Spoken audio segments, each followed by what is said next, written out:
thousands of people are being evacuated from their homes as a severe storm batters large parts of the UK. A lorry driver died after his vehicle was blown on top of two cars in West Lothian, while another man was killed by a falling tree in Nottinghamshire. In North Wales, lifeboat crews rescued residents from flooded homes while England's east coast prepares for the worst tidal surge in 60 years. The Environment Agency has more than 50 severe flood warnings in place. Environment Secretary Owen Paterson, who chaired two of the government's emergency Cobra meetings on Thursday, says the armed forces are on standby to help if necessary. In Great Yarmouth, on the Norfolk coast, police are visiting 9,000 homes to advise people to leave their homes ahead of a storm surge expected at high tide. At 22:45 GMT, respite centers have been opened in high schools and the ill and elderly people have been asked to call the council for help. In addition, 20,000 sandbags have been distributed. Elsewhere,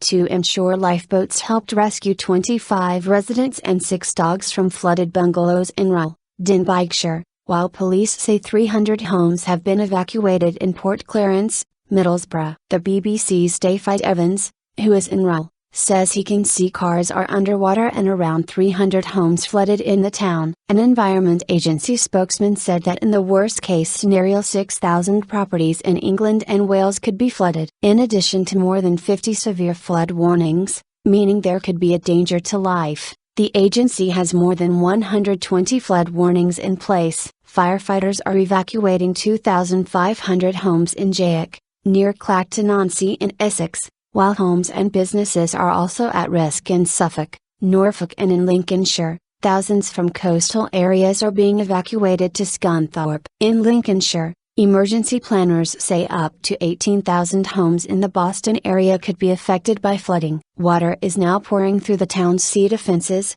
leading to the closure of several streets and the evacuation of vulnerable people. Residents in Kent are also being warned of the danger of flooding. Cobra meeting. Prime Minister David Cameron tweeted that he was ensuring all government departments and agencies were doing all they can to help with the storm. Environment Secretary Owen Paterson also urged people to pay close attention to announcements by the Environment Agency. Other developments include 64,000 homes in Scotland, 4,000 in Northern Ireland and 6,000 in Cumbria are without power due to disruption caused by the storm. A school in Hartlepool was closed when storm force winds ripped away part of its roof, as was one in Doncaster. The River Tyne has burst its banks in Newcastle, forcing Newcastle Crown Court to be cleared. There are several warnings of affected travel, including rail delays expected in Scotland, northern and eastern England, although services between Edinburgh and Glasgow and Edinburgh and North Berwick have resumed. Virgin Trains says no trains will run north of Carlisle until further notice and onward travel by any means cannot be guaranteed. East Coast Trains says it will run a revised timetable. East Midlands Trains says most of its routes are disrupted and is advising customers not to travel unless necessary. The Humber Bridge is closed in both directions due to strong winds. The storm has also brought disruption to parts of Northern Europe. Dutch airline KLM cancelled 84 continental flights from Amsterdam's Schiphol Airport,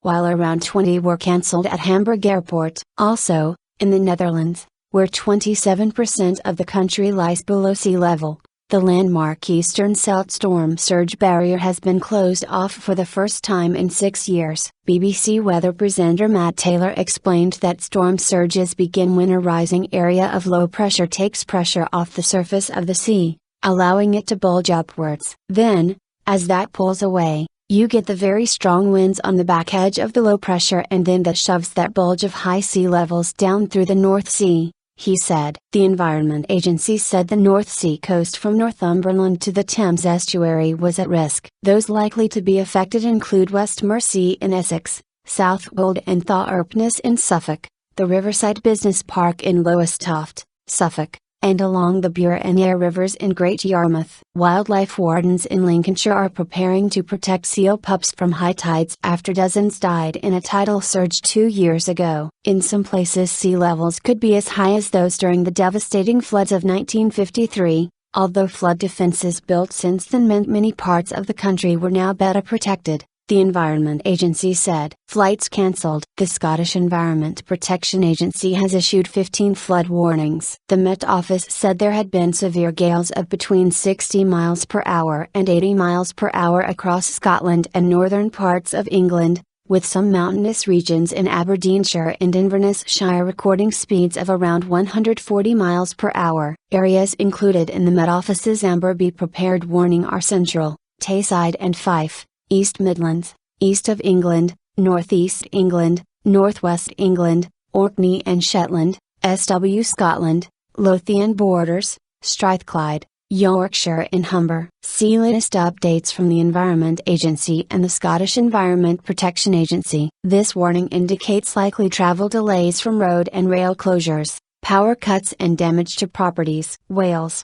Northern Ireland and the West Midlands are among those placed under a yellow warning. This tells people in the area to be aware of the possibility of severe weather and to expect some disruption to their activities and travel plans. Conditions across the UK are expected to have improved by the weekend,